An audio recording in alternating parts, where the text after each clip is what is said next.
Irmãos, vamos abrir a palavra do Senhor lá em Filipenses, a carta de Paulo aos Filipenses, do primeiro versículo ao versículo 11.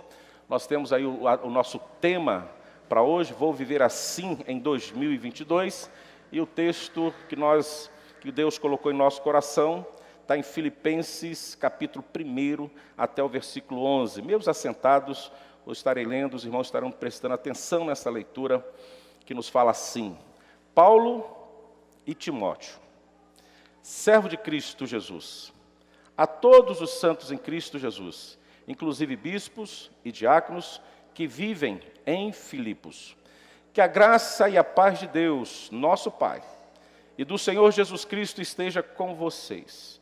Dou graças ao meu Deus por tudo que lembro de vocês, fazendo sempre com alegria, súplica por todos vocês e em todas as minhas orações. Dou graças pela maneira como vocês têm participado na proclamação do Evangelho, desde o primeiro dia até agora.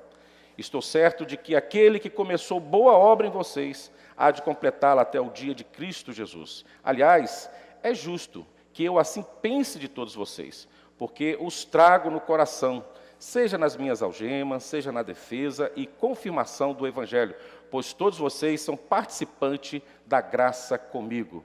Pois Deus é testemunha da saudade que tenho de todos vocês, no profundo afeto de Cristo Jesus. E também faço esta oração, que o amor de vocês aumente mais e mais em conhecimento e toda a percepção, para que vocês aprovem as coisas excelentes e sejam sinceros e inculpáveis para o dia de Cristo, cheios do fruto de justiça que vem por meio de Jesus Cristo para a glória e louvor de Deus. Esse é o nosso texto, eu li na nova versão do Almeida, né? Dá um pouquinho diferente dali. Então, nosso tema é Vou Viver Assim em 2022. Qual tem sido o seu pensamento? Como será a sua vida? Como será a sua existência? Você já parou para pensar nisso? Como que você vai ficar diante de tudo aquilo que porventura surgir à sua frente durante este ano? Você já parou? Você já pensou sobre isso? Nós queremos falar hoje à igreja sobre esse tema, pegando como exemplo a situação de Paulo, e Paulo que escreveu essa epístola, né, ele escreve no primeiro sentido para agradecer aos filipenses pela solidariedade enquanto esteve na prisão e animá-los a se unirem e se ajudarem mutuamente em Cristo. Então nós estamos vendo uma realidade aqui, né? Paulo está preso, ele está fazendo uma carta de gratidão, ele está levando esta palavra aos filipenses e incentivando eles a permanecerem na fé em Cristo Jesus e numa comunhão plena, né? Se nós fôssemos resumir este capítulo, nós vamos falar o seguinte: Filipenses é uma das cartas mais pessoais do apóstolo Paulo. Nós vamos perceber isso logo no primeiro capítulo. Também vamos perceber que Paulo estava escrevendo para um grupo de amigos em Filipos.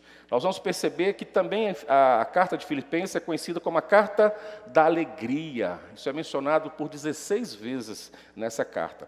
E Paulo escreveu aos Filipenses de uma prisão em Roma. Em Roma.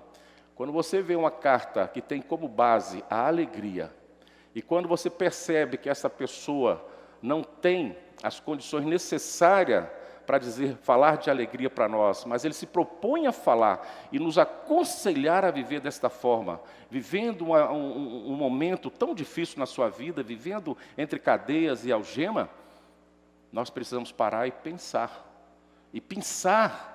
né, nesta epístola, e pensar nesse exemplo de Paulo, para que possamos procurar no norte, neste ano de 2022, caso algumas coisas fujam do controle. Como será o nosso sentimento? E quando nós olhamos para o grande pastor Russell Shedd, ele fala alguma coisa muito interessante. Ele fala assim: as circunstâncias imediatas que circundam o crente não são os fatores que deveriam determinar a sua atitude para com a vida. Não são os fatores, ou seja, as circunstâncias imediatas que circundam o crente não são os fatores que deveriam determinar a sua atitude para com a vida. Ele está falando o seguinte: não é o que você está vivenciando que vai determinar como que você vai viver, mas é como que você está de fato como crente diante de Deus, como está a sua vida de Deus, qual é a sua concepção de Deus, qual é o seu pensamento em relação a Deus, qual a sua experiência com Deus. É isso que vai mudar, é isso que vai formar regras para que você possa viver neste mundo. Ele está dizendo desta forma. O texto que nós lemos, de Filipenses 1, de 1 a 11, nos revela que coisas são essas que está faltando muitas vezes no coração das pessoas pelo mundo, né? E nós vamos perceber essas três coisas que nós vamos falar daqui a pouquinho. E o apóstolo Paulo escreveu essa carta aos crentes que moravam numa cidade chamada Filipos, que nós já falamos, e que era uma colônia do Império Romano, e era uma cidade onde as pessoas, perceba bem, as pessoas estavam querendo viver como as pessoas de Roma, como pessoas de Roma viviam, com muito luxo, com muita riqueza, também com muita arrogância e também com espírito de superioridade. Você já percebeu que tem pessoas que querem viver semelhante aos outros? Quer viver como artista, quer viver como jogador de futebol, como cantor de pagode, como uma pessoa qualquer anônima, né? Que você olha e fala, gostei, eu quero viver daquela forma, né? Eu quero ter aquele jeito de vida que a pessoa tem. Nunca está muito bem satisfeita com a sua vida, com a sua rotina. E muitas vezes se espelham na vida do próximo ou numa circunstâncias, né, de outras regiões para tentar assim viver. E muitas vezes investe muito nessas mudanças, nessas transformações. Era assim que vivia o pessoal lá de Filipos. Eles queriam viver como Roma, e com todos os status, e querendo ser observados. Não queriam viver como a província, né, humilde, ali diante da sua realidade. Então, na verdade, o que as pessoas queriam era viver uma vida que nós chamamos de aparência, tentando fazer com que as coisas deste mundo, ou seja, com bens materiais e prazeres, nos desse motivo para ter uma vida feliz. Não sei se os irmãos perceberam, quem pôde assistir alguns jornais esses dias, nós tínhamos aí um sorteio da Mega Sena, né? Se eu não me engano, 350 milhões. Teve 2 ganhadores. 2 ganhadores, né? Aí alguém deve estar pensando aqui, se fosse eu. Não é isso? Mas o crente não pensa nisso não, pensa? Em jogar, ganhar na lota, essas coisas assim. Hein? Será que nós pensamos viver assim? Que nem o pessoal todo dia enfrentando a fila, fazendo uma fezinha?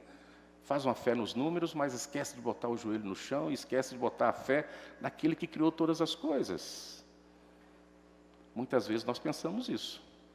Queremos desejar algo que não é para nós. Assim viviam os filipenses, nessa situação que eles estão vivendo.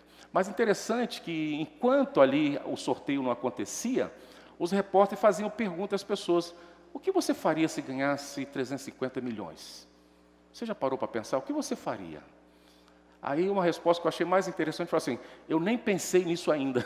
Eu falei, opa, isso que é uma resposta bem original, eu não pensei nisso ainda, mas estou fazendo a fezinha. Eu falei assim, como é que ele não pensou em nada e está fazendo a fezinha sem ter projeto, sem nada? Ou então, ele está indo ali porque todo mundo está jogando, todo mundo está fazendo, é uma mega cena, é uma oportunidade, mas ele não tem nem noção para que está fazendo aquilo ali.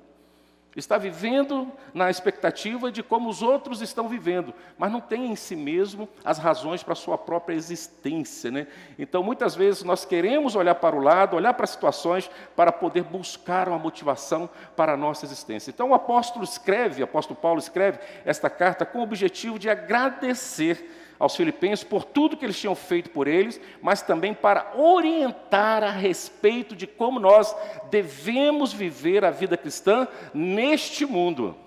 Nós temos uma particularidade na nossa vida. A nossa vida não pode ser associada a um outro modo de vida que não seja aquela que o Evangelho nos apresenta. E a preocupação de Paulo, embora estando preso, era estar falando para que os filipenses permanecessem naquela fé inabalável em Cristo Jesus e continuasse prevalecendo, vivendo e praticando as doutrinas e os ensinamentos do Evangelho que ele ministrou. É uma carta de aconselhamento e dando orientações como eles deveriam viver a vida cristã. O apóstolo Paulo quer deixar a igreja preparada para enfrentar todas as situações da vida que poderiam estar por vir. E ele mesmo é o exemplo disso. Mas como o estado de espírito e de enfrentar todas as situações da vida, mas também como o estado de espírito de um cristão, de alguém que serve ao Senhor da graça, não como as pessoas do mundo, que não tem um referencial de sua vida, mas como um servo do Senhor Jesus que tem a sua referência em Deus. É isso a preocupação de Paulo. E talvez seja a nossa preocupação nos dias de hoje. Como nós, como a igreja, vai viver em 2022? Como os crentes vão se apresentar diante dessa sociedade em 2022? Por isso, em 2022, vou viver assim. Mas de que forma? Basicamente, nós vamos no texto de Paulo e vamos tirar ali um comportamento que precisa estar em nós, que é a alegria. Se essa carta é da alegria, eu não posso excluir a alegria da minha existência no ano de 2022. Você já pensou nisso? Ou você já iniciou o ano triste? Estou animando ou desanimando? Será que dá para permanecer os 365 dias em alegria plena? Nós estamos vendo um aconselhamento de uma pessoa que viveu coisas tremendas. Olha só, se podemos falar sobre algum homem que sofreu, podemos usar como referência, sem medo de errar, o apóstolo Paulo. E é este homem que viveu muito sofrimento, que está recomendando a igreja de Filipos e a nossa igreja, a nossa existência, o povo de Deus, para que também tenha no seu sentimento, na sua vida, e não despreze em nenhum momento a alegria. Olha, Paulo foi apedrejado, e nesse apedrejamento ele foi dado como morto, sofreu calúnia e difamação, foi preso injustamente, estava preso no momento dessa carta, passou por um naufrágio, foi julgado injustamente e escreveu essa carta quando estava ainda preso, sem saber o rumo do seu destino. Mas ele deixava bem claro que um sentimento que ele vivia entre a prisão e que a prisão não pôde aprisionar era a sua alegria de estar com Cristo em todo o tempo. Cristo permanece sempre ao nosso lado em toda e qualquer situação. E é por isso que a nossa alegria precisa estar presente. Não olhe as circunstâncias, não, olhe o seu amor. Não é assim que nós falamos? Cantar é uma bênção. Choramos no louvor, mas quando nós chegamos diante das dificuldades, ao invés de nós celebrarmos, glorificarmos, muitas vezes entristecemos, né? A pergunta é, como um homem como esse poderia falar sobre alegria, vivendo tantos dramas como esse? A Bíblia fala, e fala algumas coisas, e principalmente a origem da alegria. Se você dá um pulinho lá no Salmo 16, versículo 11, você vai ver a origem da alegria. O salmista está dizendo assim, tu me mostra os caminhos que levam à vida, a tua presença me enche de alegria e me traz felicidade para sempre. Ou seja, a convicção, a origem da alegria está em Deus, e quando nós temos esse Deus no nosso coração e temos certeza da sua presença, nada pode impedir a minha alegria, porque eu estou em Deus. Eu tenho certeza da sua presença, nada vai roubar a minha paz, nada vai roubar a minha alegria. Eu vou ficar de fato glorificando e adorando a Deus, porque a presença de Deus traz para mim felicidade para sempre, traz alegria. Era a declaração do salmista, e esse era o pensamento de Paulo. A presença de Deus que produzia a alegria nele, não o momento pelo qual ele estava vivenciando, quer seja entre algema, preso em uma prisão, esquecido lá, injustamente julgado, mas ele sabia que Cristo permanecia firme nele. Essa era a origem da sua alegria. Não eram as circunstâncias pelas quais ele estava passando, mas a certeza de que verdadeiramente Cristo vivia em sua vida. Por isso Paulo registra o versículo 4 de Filipenses 4. Alegre-se sempre no Senhor. Outra vez digo, alegre-se. Alegre-se. Quantos de nós poderíamos dar esse conselho para alguém hoje? Quantos de nós poderíamos pegar uma cartinha, ou pegar aí o WhatsApp, e levar uma mensagem de alegria para as pessoas? E de repente lá do outro lado a pessoa vai falar assim, mas essa pessoa está falando de alegria, mas ele está vivendo um momento tão difícil, mas mesmo assim ele está me desafiando a viver em alegria. Essa é a nossa razão. Não estamos vivendo conforme as circunstâncias, mas temos a certeza que Cristo vive em nós. A nossa alegria ela não é aparente, não é visível, ela é perceptível em nosso coração, pela certeza da existência de Cristo Jesus em nossa vida. E quando nós vemos também a importância desse remédio chamado alegria para a vida do crente, nós vamos lá no aconselhamento do sábio, em Provérbio 17, 22, que diz assim, coração alegre serve de bom remédio. Se você quer começar a produzir cura nos corações das pessoas e no seu coração, um remédio que não pode faltar é a alegria. E como a oração não pode ser dose única, tem que ser dose constante, várias vezes por dia. em todo momento. Quando você vai expressar, quando você vai falar, a alegria precisa brotar de forma natural, espontânea, porque vem da ação do Espírito Santo e da certeza que Deus se faz presente na sua vida.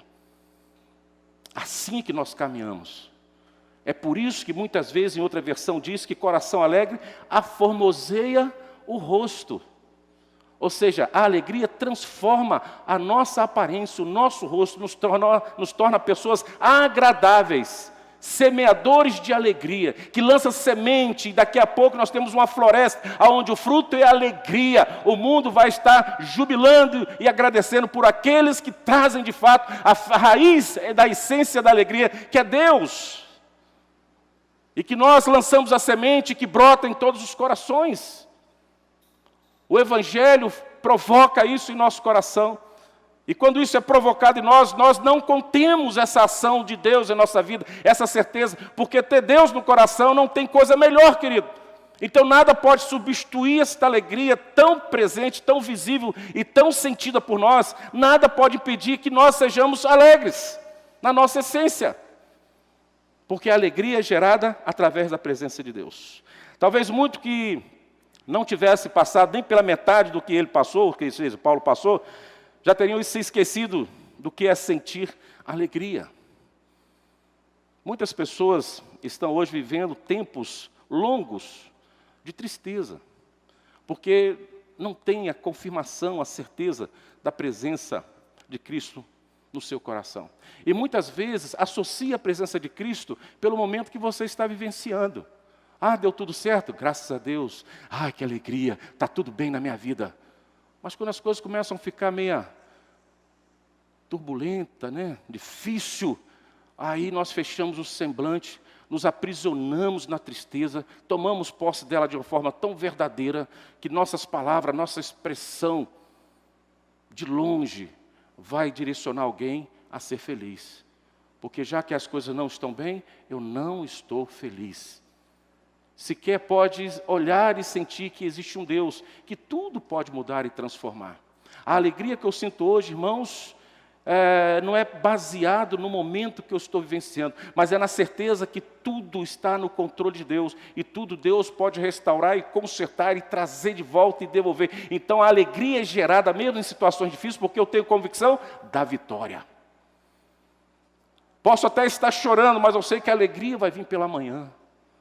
Posso estar num sofrimento em prisão, à semelhança de Paulo, mas eu sei que Cristo vive em mim, isso gera alegria, e Ele vai estar comigo em toda e qualquer situação. E eu creio que Ele estaria ali meditando o que diz o Salmo 23 de Davi: ainda que eu ande pelo vale da sombra da morte, não temerei mal algum, porque Tu estás comigo. Então, se eu tenho certeza do Supremo Pastor guiando a minha vida, isso me traz alegria. E as pessoas precisam perceber isso. Porque eu sei que eu serei vencedor. E esse título de vencedor ninguém vai tirar de mim, independente do momento que eu esteja vivenciando. Essa é a minha certeza, essa é a minha alegria. Todos os homens de Deus, que a palavra de Deus registra, tiveram momentos de euforia, de extrema alegria, mas tiveram momentos de extrema dificuldade. Mas a sua alegria permanecia, porque a alegria era no Senhor e para o Senhor. Mas ao contrário disso, em primeiro lugar, Paulo saúda os irmãos, se referindo a si mesmo, veja bem, querido, como escravo de Cristo. Paulo, Timóteo, versículo 1, servo de Cristo Jesus, a todos os santos em Cristo Jesus, inclusive bispo e diáconos que vivem em Filipos. Ou seja, isso muda tudo acerca de como nós vemos o mundo, como ele via o mundo, como ele enxergava o mundo. Mostra que a nossa visão do mundo não está mais submetida ao modo de vida que o mundo segue, mas na vida de Cristo, mesmo estando preso, presta atenção nisso, querido, mesmo vivendo um momento extremamente difícil, mesmo caminhando para a morte, de uma forma injusta, injustiçado, ele estava firme na presença de Deus. Ele se dizia escravo, servo do Senhor Jesus. Como ser servo do Senhor Jesus e preso? Como ser servo do Senhor Jesus e sofrendo? Como ser servo do Senhor Jesus e vivendo as piores circunstâncias que você possa vivenciar na sociedade de hoje?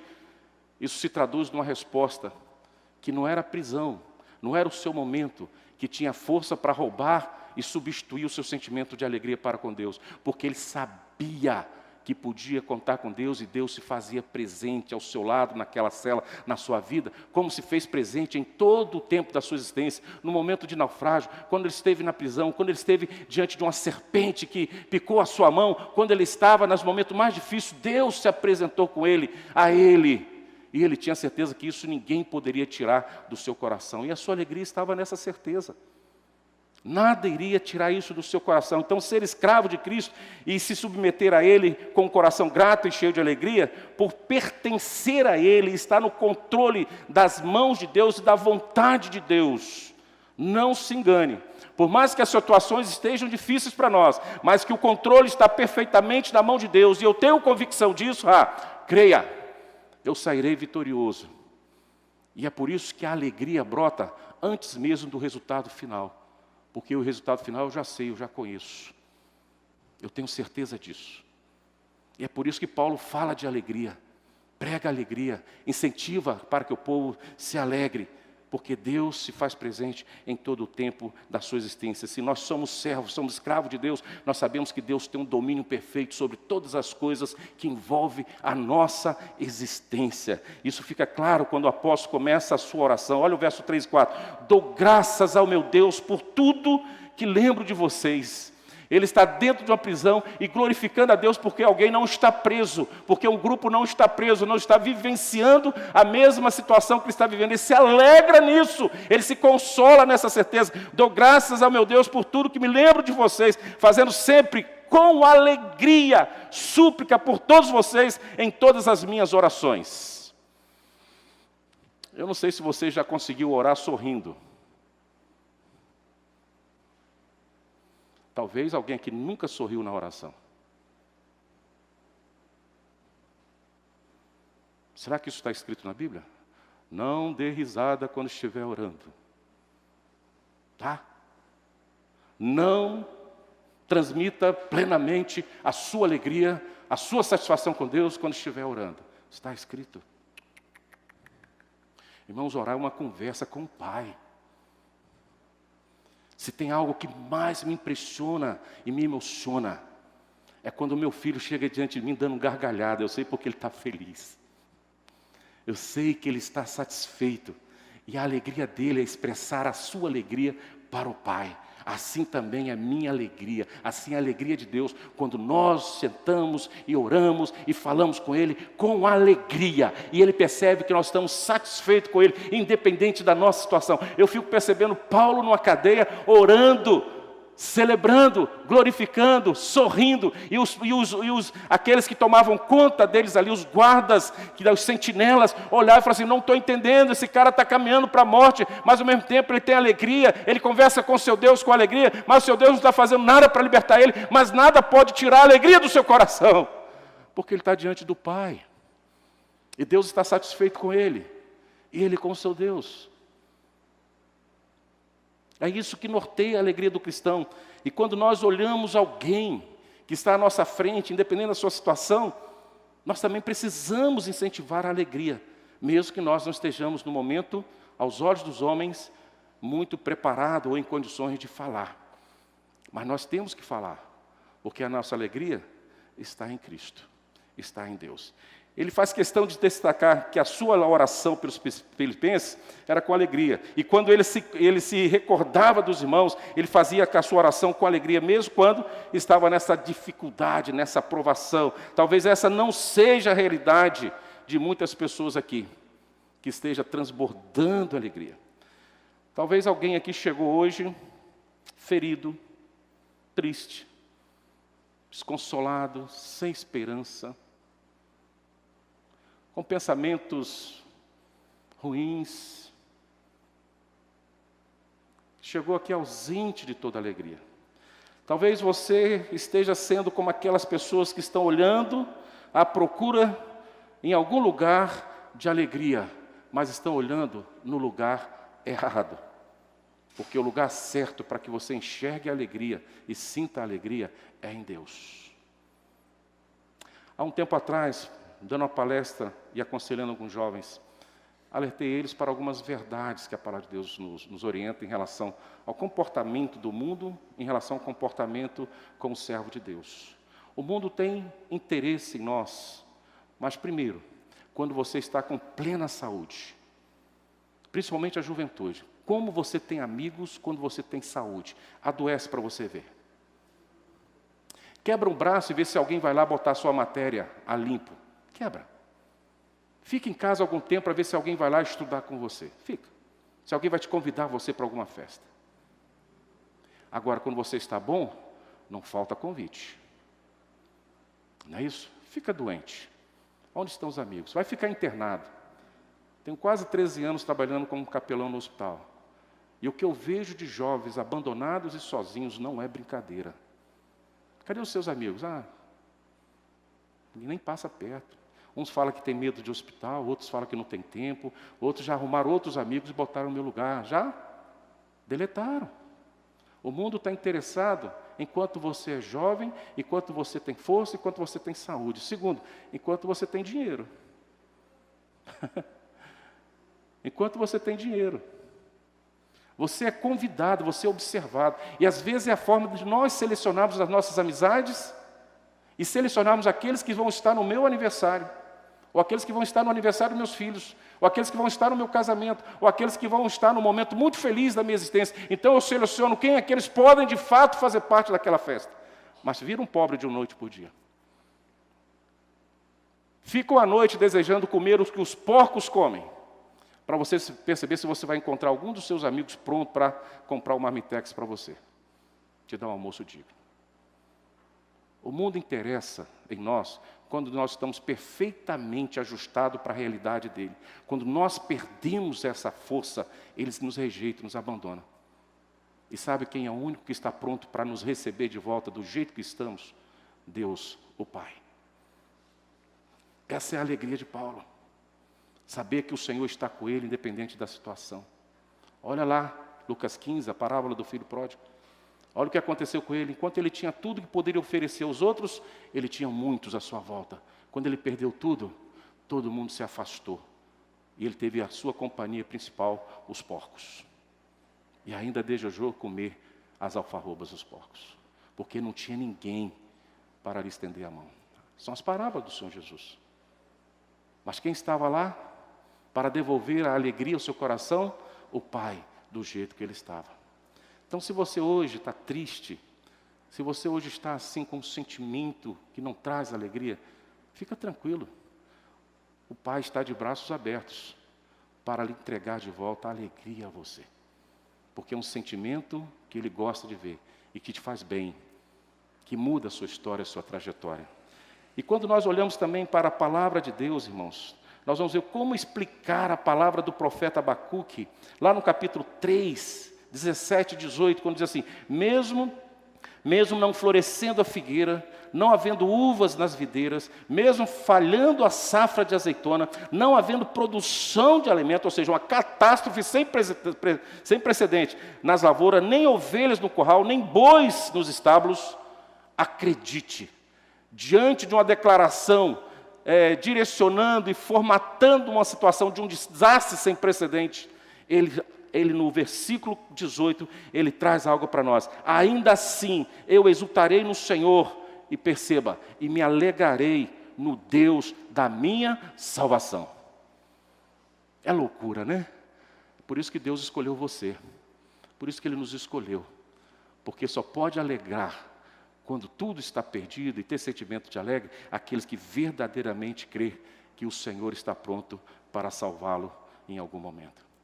Transformar um deserto em manancial, como se o Éden fosse devolvido para nós, ainda nesse tempo de vida que nós estamos. Isso que provoca em nós alegria. Então Deus está chamando você para ter alegria nele. Então não olha no endereço errado, olha para Cristo, viva a pessoa de Cristo na sua vida. Se a sua alegria, aí tem uma frase, irmãos, que nós acompanhamos a juventude presbiteriana, creio eu, nas Olimpíadas, lá no Rio de Janeiro.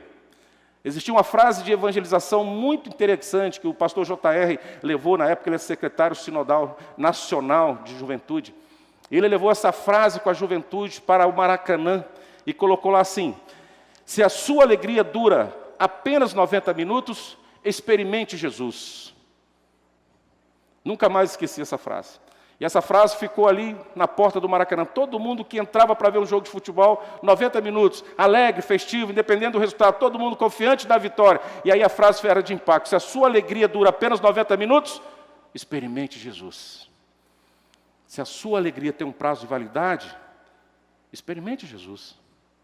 Se a sua alegria está condicionada às questões de como você vai estar amanhã, se vai estar muito bem, se as coisas estão resolvidas, se os sonhos estão realizados, e se caso isso não acontecer, experimente Jesus. Experimente Jesus. Alegria perene, constante, em todo o tempo. É assim que eu quero viver em 2022, feliz, alegre, independente das circunstâncias, independente do momento que eu estiver vivendo. As pessoas vão perceber que a alegria, ela está sendo gerada em nós por algo tremendo, que é a ação do Espírito Santo, pelo convencimento que temos que com Jesus em nós, tudo vai terminar bem. Eu antecipo a vitória antes mesmo dela estar sendo visível naquele momento da minha existência. Era assim que Paulo falava: eu estou preso, mas se tem algo que não está, que eu não vou deixar de ter no meu coração, é a alegria por ter certeza da existência de Deus. Cristo está aqui comigo. Cristo está comigo. Qual é o segundo sentimento que eu quero que fique bem caracterizado em 2022, depois da alegria? É a minha certeza e as minhas convicções. Eu não quero que nada neste mundo surja para retirar de mim as minhas certezas e as minhas convicções diante do Deus que eu sirvo. Olha o versículo 6. Paulo está dizendo: estou certo de que aquele que começou boa obra em vocês há de completá-la até o dia de Cristo Jesus. Olha que convicção. Olha que certeza. Olha que afirmação. Ele está escrevendo para uma igreja, está preso e está dizendo uma verdade sem precedentes. Estou certo de que aquele que começou boa obra em vocês, na igreja de Filipe, há de completá-la até o dia de Cristo Jesus. Assim também acontece com nós. E é isso que eu quero em 2022, certeza, convicção de que o Senhor Jesus começou uma boa obra em mim, que o Senhor Jesus começou uma boa obra nessa igreja, que o Senhor Jesus começou uma boa obra na sua vida, e Ele vai levar a termo até o final. Isso traz em mim uma fé inabalável, me torna mais que vencedor, porque eu tenho certeza que isso será presente no meu coração, a minha fé será inabalável. E algo que eu não quero perder este ano é as convicções que eu tenho e a certeza que eu tenho em Cristo Jesus. Além de expressar a alegria, Paulo está expressando a sua convicção, a sua fé. E é uma igreja que vem acompanhada de confiança, uma alegria que vem acompanhada de confiança no seu Deus. Não é apenas uma alegria por um momento, mas também expressa a confiança de que ele tem Deus, que Deus está no controle de todas as coisas. E aquilo que começou, o próprio Deus vai terminar. Quem começou a sua existência? Quem começou a sua vida, querida? Quem soprou em suas narinas a sua existência, o fôlego de vida? Quem permitiu que você surgisse nessa humanidade? Quem te fez o que você é hoje? Acredite, é Deus. E Ele vai completar essa obra na sua vida, na sua existência. Nada vai impedir o seu agir na sua vida. É isso que provoca no coração de Paulo essa fé, essa convicção, essa confiança. Ele falou: estou plenamente certo. Isso fala de convicção, de certeza. Ele estava convencido de que Deus iria terminar a boa obra que tinha começado na igreja de Filipos, assim como também ele tinha convicção que Deus iria terminar a sua boa obra na sua própria vida. Quando nós entregamos a Cristo com tudo que temos e o que somos, Ele nos dá segurança e convicção para podermos caminhar neste mundo. O verdadeiro sentimento de segurança é a confiança nesta vida. Não vem das coisas deste mundo, mas acredite, vem exclusivamente das mãos de Deus. Tudo que eu tenho foi Deus que me deu. Tudo que sou foi Deus que construiu. E quando isso acontece no meu coração, nada retira da minha caminhada essa convicção do cuidado de Deus para com a minha existência. Isso é fé. É dessa comunhão com Cristo que nós vamos ver pessoas, uma igreja com a fé inabalável, uma fé salvadora. E essa certeza que Deus nos sustentará é que nos faz viver em segurança e nos faz avançar e caminhar todos os dias, irmãos. Ah, meus queridos, às vezes eu paro e penso e medito nas pessoas que não têm essa rocha para lhe sustentar a sua existência, que é Cristo. Nós vivemos tempos tão difíceis, vivemos tempos difíceis. E muitas vezes nós que temos essa convicção de fé em Cristo Jesus, muitas vezes somos abalados, somos atingidos, mas não destruídos e nem vencidos. Agora imagina aqueles que não têm essa base, aqueles que não estão na rocha, aqueles que muitas vezes chegam em situação extrema, sequer têm o conhecimento e a certeza da existência de Deus. Eles devem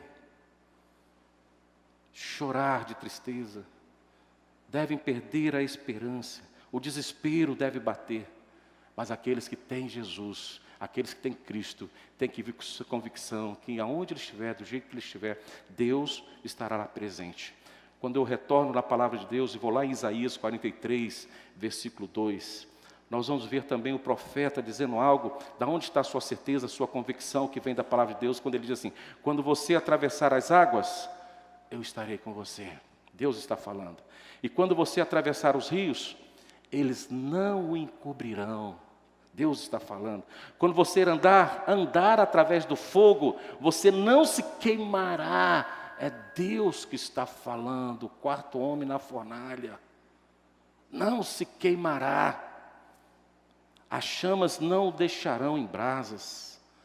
Deus está falando com o seu povo. E o profeta fala conosco. Isso é convicção. É aquela convicção de que o mar será aberto e o povo vai atravessar. É aquela convicção que as muralhas de Jericó cairão. É aquela convicção que o maná vai descer todos os dias no pleno deserto, suficiente e necessário para a existência do povo. Ai, como os homens provavam dessa convicção de Deus. Cedraque, Mesaque e Abednego, se Deus quiser, ó rei, fique sabendo, eu não me curvarei diante de você. Se Deus quiser, Ele me livra da fornalha. Se não quiser, pode me lançar, porque o meu Deus continua comigo até mesmo no fogo. Convicção de Daniel, ó, pare de orar, pare de clamar. Não, eu vou orar minhas 3 vezes no meu quarto, olhando para Jerusalém. Quiserem me lançar os leões, que lance, mas eu confio em Deus. A certeza de Esté: jejue, clame ao Senhor, e eu vou até o rei. Se perecer, pereci, mas eu vou até o rei em nome desse Deus. Então, jejue, que eu também vou jejuar, vou me preparar. Mesmo que eu seja ali rejeitada pelo rei, mas eu sei que eu posso confiar em Deus. É isso que nós temos no ano de 2022. Mesmo que as coisas comecem a ficar extremamente complexas, nada vai me afastar de Deus, porque eu tenho convicção das suas promessas que serão verdadeiras na minha vida e na nossa existência, e na existência da igreja e do povo de Deus. É um homem preso dizendo, é o homem que está ali caminhando para a morte, mas ele não deixa de pregar e exercer e falar e demonstrar a sua convicção em Cristo. Quando eu iniciei o meu ministério, irmãos, ali na igreja de Pauí Garrido, uma irmãzinha de fé, de oração, jovem ainda, eu iniciando meu ministério, inexperiente, mas fervoroso, querendo demonstrar serviço, querendo dizer para a igreja que estava devidamente preparado. Fui visitar essa irmãzinha no 5º andar do hospital evangélico, há 25 anos atrás.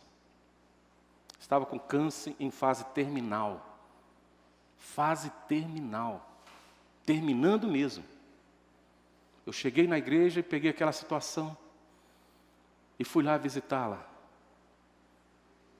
E na minha arrogância ministerial, Deus foi tão misericordioso comigo, que até hoje eu percebo assim, como Deus, como eu falei hoje de manhã aqui, como Ele é assim, bem didático, bem justo a sua coordenação no mundo, quer seja quando Ele intervém na política, quer seja quando Ele intervém na minha vida, na sua vida, na vida da igreja, tudo se encaixa perfeitamente, harmoniosamente, e também muitas vezes quando nós estamos diante de algumas situações que parecem ser extremas, que nós mesmos provocando, Deus também se ajusta aquela situação de uma forma tão perfeita que o Teu nome é glorificado. e Ele nos livra de uma grande vergonha. Naquele momento da visita, eu não me contive e perguntei à irmãzinha, se a irmãzinha tivesse que pedir algo ao Senhor, o que a irmã pediria? O que você pediria se você estivesse com câncer em fase terminal? Lembre-se que eu falei que essa irmã era de rocha, de fé, de oração, que tinha convicções de fé, e ali no leito de enfermidade era alegre, cantava. Nós saímos de lá confortável com ela. Enquanto Deus não a calou, ela falava. Já pensaram no que você ia pedir a Deus, se alguém fizesse essa pergunta?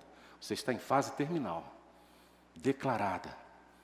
Apenas o seu esposo do seu lado e um jovem pastor. Sabe o que a irmã falou para mim, irmãos? Pastor, eu estou aqui pronta para o que Deus quiser. O que Deus decidir por mim, eu já estou pronta. Eu não peço mais nada ao Senhor, porque eu sei que Ele nunca falhou comigo. Então eu quero que seja feita a vontade de Deus. O pastor, não ainda satisfeito com isso, já poderia descer e dormir, né, com essa bênção. Ele olha para o marido e fala assim, irmão, e você? O que você pediria ao Senhor hoje, diante dessa situação? Claro que eu não falei diante dessa situação, mas você, o que pediria como esposo? Ele olhou para mim e falou assim, pastor, eu quero que Deus faça a vontade da minha esposa. Olha como Deus foi perfeito. Aí ali o Espírito falou comigo, cala a boca, não fala mais nada, está tudo certo. Tem hora que o Espírito Santo manda você calar a boca, cara, cala mesmo, fecha, ops, acabou, vai mais longe, já acertei a situação. Não é a minha vontade, Ele já sabe, já conhece, porque se eu tivesse que fazer um milagre, já teria feito, já teria caminhado para isso. Eu quero ela aqui comigo, ela é minha. Então cala a boca, pastor, ora, glorifica e vai embora. E usa seu celular, tamanho de um tijolo lajota, que é aquele que você dobrava assim, grandão assim. E comunica o povo para orar. E naquele momento oramos. Desci dali, peguei aquele celular que poucas pessoas atendiam. E a gente falava com poucas pessoas, ainda mais ali no Garrido. E orei, irmãos, vamos orar pela irmã. A irmã está assim, tal, vamos orar. Quando eu cheguei em casa, a notícia chegou que a irmã tinha partido para o céu. Mas eu tenho certeza que naqueles dias que eu nunca mais esqueci, serviu de extrema experiência para mim, eu tenho certeza que aquela mulher, aquela serva do Senhor, tinha convicção de fé. Nada roubou a sua fé, e nada roubou a sua alegria, porque que você tem alegria, como nós já falamos, e agora com a convicção, irmãos, independente de como você esteja vivenciando, você glorifica a Deus, exercita a sua fé, e as pessoas presenciam isso, e testemunham disso para todo sempre. É um desafio.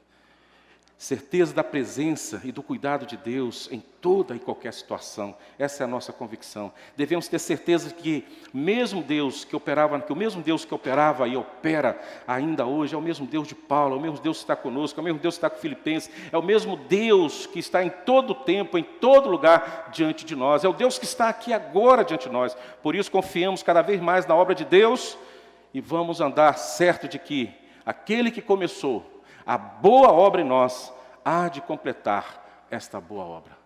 Que 2022 você não perca essa referência de fé. Deus vai completar o que começou na sua vida, na vida desta igreja e na nossa vida. Amém? Quero encerrar com o último ponto. Além da alegria, além das convicções e certeza de fé, em 2022 eu quero viver amando mais a Cristo. Muito mais do que eu amo hoje. Eu amanheci este ano dizendo assim, Senhor, eu quero te amar mais. Eu acho que eu te amo pouco pelo que tu me amas.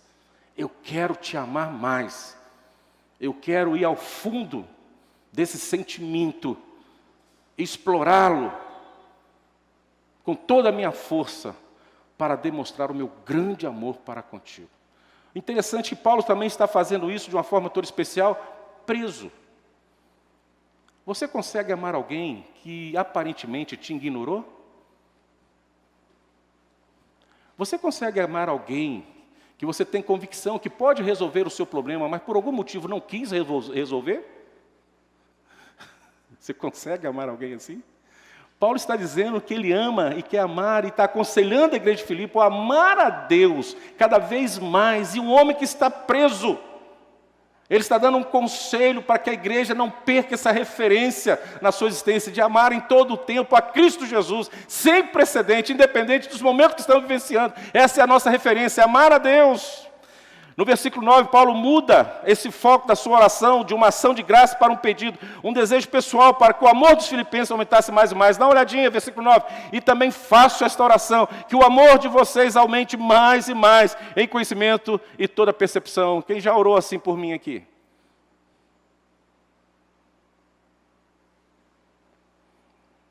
Jesus, aumente o amor do pastor Arildo. Você pode estar liberado para orar dessa forma, não tem problema não, eu quero. Eu quero amar mais o Senhor Jesus do que eu amei ontem. E amanhã tomara que eu ame muito mais do que eu estou amando hoje. Paulo está olhando para uma igreja livre, liberta, vivendo a sua história, vivendo um momento especial, e fala, ó, ame mais ao Senhor. Ame mais o Senhor, que o vosso amor aumente mais e mais. Então, que este ano cada um possa orar pelo outro, para que nós possamos cada vez mais amar o Senhor Jesus. Muitas vezes oramos um pelos outros para que um socorro, para que um milagre aconteça, para que uma solução seja resolvida. Mas muitas vezes direcionamos para que Deus vá no coração de cada um de nós e regue aquela semente do amor e que ela cresça de uma forma tremenda e dê frutos. Porque se você estiver diante de uma pessoa que ama profundamente a Deus, você vai receber bons frutos. Ela será uma sombra ao meio-dia para você. Ela será um pão no meio da sua fome. Ela será uma água bem fresquinha no momento da extrema sede que você estiver. Porque é uma pessoa que ama profundamente a Deus. E essa pessoa é regada pelo Espírito Santo de Deus em todo momento da sua existência. Quando o Senhor Jesus foi questionado qual era o maior mandamento da lei, os irmãos lembram o que Jesus respondeu? Está lá em Mateus 22, 37 e 38. Ame o Senhor, o seu Deus, de todo o teu coração, ou de todo o seu coração, e de toda a sua alma, e de todo o seu entendimento. Este é o primeiro e maior mandamento. Quantos aqui estão obedecendo este mandamento? E quantos querem obedecer este mandamento no ano 2022? Amar a Deus acima de todas as coisas. Que Ele seja o primeiro no seu coração. Que Ele seja a sua motivação de existência. Que Ele seja um personagem verdadeiro, mas íntimo do seu coração. Aonde Ele sabe, te conhece todos os dias e se chama pelo nome, e a todo momento você não consegue viver longe dEle, se distanciar dEle, porque o seu amor para com Ele, o amor dEle para contigo, te atrai constantemente e a todo momento da sua existência. Então, mesmo que você esteja em lágrima, mesmo que você seja numa prisão, mesmo que você esteja passando uma extremidade, uma dificuldade na sua vida, o amor de Deus prevalece. E eu quero amar mais esse Deus, porque é o único que consegue me consolar verdadeiramente em tempos de dificuldade. É o único que não se ausenta da minha vida quando a hora da dificuldade chega e já é tarde. É o único que fala para mim, não estou cansado, eu não posso. É o único que fala assim, eu tenho outro compromisso, que não fala desse jeito. Mas é aquele que fala, eis que estou convosco em todo o tempo, até a consumação do século. É este que eu quero amar, que traz no meu coração a certeza da sua presença. Oh, Jesus, continue assim, porque o meu coração quer te amar. Que seja a nossa vontade, que seja o nosso desejo. Esse amor que tem capacidade, veja querido, de separar não só o mal do bem, não o que é importante do que o não é importante para a vida, porque ele tem capacidade para discernir também as coisas do reino de Deus. É esse amor que vai te colocar, como vai te dar a razão, o trato com as coisas de Deus, e tudo que você colocar as mãos, você vai perceber que é para Deus, é para o Senhor, e você vai fazer de uma forma toda especial, carinhosa, com gratidão, com júbilo, e falando assim, Senhor, eu não mereço, mas o Senhor me deu, glória seja dada ao seu nome. É o amor que transfere para Deus toda a glória, toda a honra. E desaparece diante do Senhor, que Ele cresça, que eu diminua. Que se Ele aparecer aqui com as suas sandálias, eu não sou digno de me prostrar e amarrar ou retirar as suas sandálias, os laços das suas sandálias.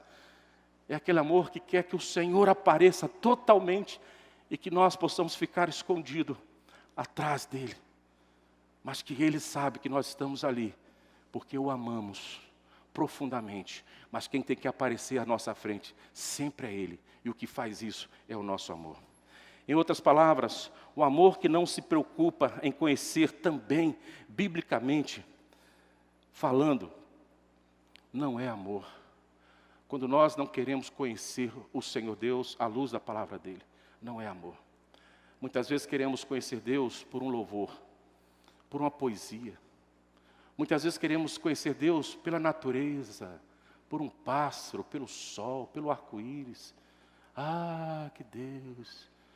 Mas você não conhece nada porque você não se aproxima da sua fala, da sua boca, que é a palavra de Deus.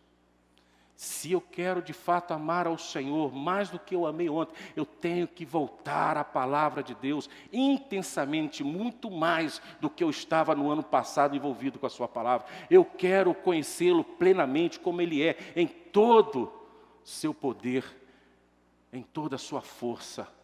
E não há outra forma de conhecê-lo e amar de uma forma profunda que não seja através da palavra de Deus. É o que o Paulo diz no versículo 10, né? Para que vocês provem as coisas excelentes e sejam sinceros e inculpáveis para o dia de Cristo. E nós só vamos conseguir o que há de excelente da parte de Deus e conhecer aquilo que é excelente na visão de Deus, no comportamento de Deus para conosco, e não em relação ao que o mundo acha que é excelente para mim, mas aquilo que Deus acha que é excelente para mim, é vendo e explorando cada vez mais o conhecimento que Ele passou para nós, dele mesmo, de si mesmo, a sua biografia, o seu projeto para cada um de nós, que é a sua palavra.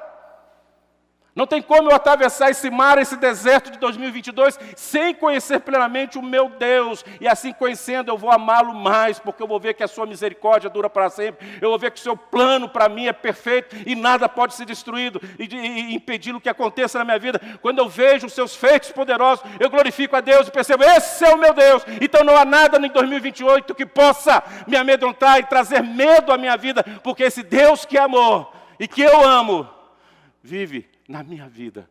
E se Ele me ama, eu sei que Ele quer o melhor para mim. Mesmo que tudo pareça tão difícil, tão nublado, tão sem luz, mas Ele quer o melhor para mim.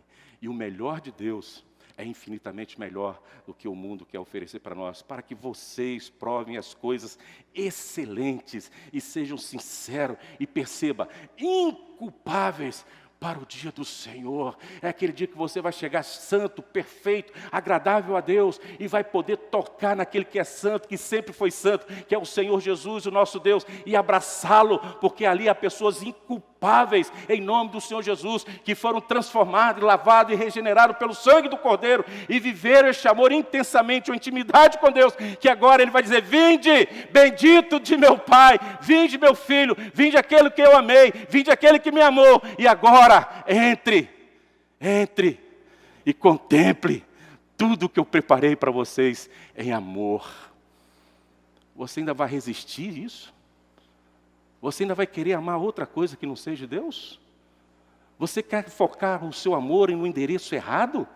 Comece para as Escrituras e focar e abrir o seu coração para que Deus seja a primeira referência de algo bom para a sua vida. E ame a Deus acima de todas as coisas. Para nós que somos cristãos, as coisas maravilhosas são as maravilhas que Deus revela na sua própria palavra. Isso que é maravilhoso, porque são coisas contundentes, verdadeiras. E em Cristo nós podemos provar essas maravilhas. Assim seremos também puros e posso até dizer, sem mistura, que é o contexto desse salmo, desse versículo 10 que nós acabamos de ler. Para que nós aprovem as coisas excelentes, sejam sinceros, inculpáveis para o dia de Cristo. Vamos colocar em pé, queridos?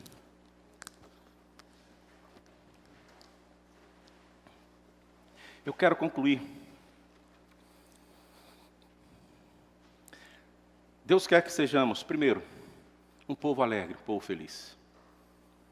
Em 2022. Que ninguém tire isso do seu coração. Que ninguém tire isso do seu coração. Alegre-se no Senhor. A alegria no Senhor é a nossa força. Que essa semente caia no seu coração e com a ação do Espírito Santo seja regada. E que a sua vida seja uma vida feliz, alegre, naquilo que Deus está colocando para você todos os dias. Não o que o mundo está te apresentando. Foca a sua alegria no lugar certo, foca em Cristo, não foque no mundo. Segundo, que em 2022, nada roube também do seu coração a fé, a sua convicção em Cristo Jesus. Por mais que você já conquistou, glória a Deus, aleluia. Mas creia que tudo que você conquistou, alguém permitiu, alguém conduziu, alguém preparou, alguém fez um projeto para você. E começou essa obra e vai terminar. Não esqueça disso. Tenha convicção que é Deus que está agindo na sua vida e nada está errado. Por mais que as pessoas digam que não entende o seu momento de dificuldade, mas você creia pela fé. Nada está errado, porque está tudo correndo conforme a vontade de Deus. E Deus vai completar essa obra perfeitamente. Depois você vai ver como valeu a pena confiar e ter as suas convicções em Deus. E que em 2022, vamos viver assim, amar mais o Senhor. Que esse maior mandamento e melhor mandamento, o único mandamento, exista verdadeiramente no nosso coração. Que seja o nosso exercício de obediência. Porque se você hoje abrir o seu coração e amar a Deus plenamente, acima de todas as coisas, você vai amar mais a sua esposa, vai amar mais o seu marido, vai amar mais os seus filhos, vai amar mais o seu próximo, vai amar mais a si mesmo. E quando nós temos esse sentimento de amor sendo regado em todo o tempo da nossa vida, a vida fica mais suave, fica mais doce. Aí eu posso dizer verdadeiramente que eu sou feliz em Cristo Jesus. Que em 2022, igreja amada do Senhor Jesus, à semelhança que Paulo escreveu aos Filipenses, alegra-te, aumente a sua fé, ame mais o Senhor.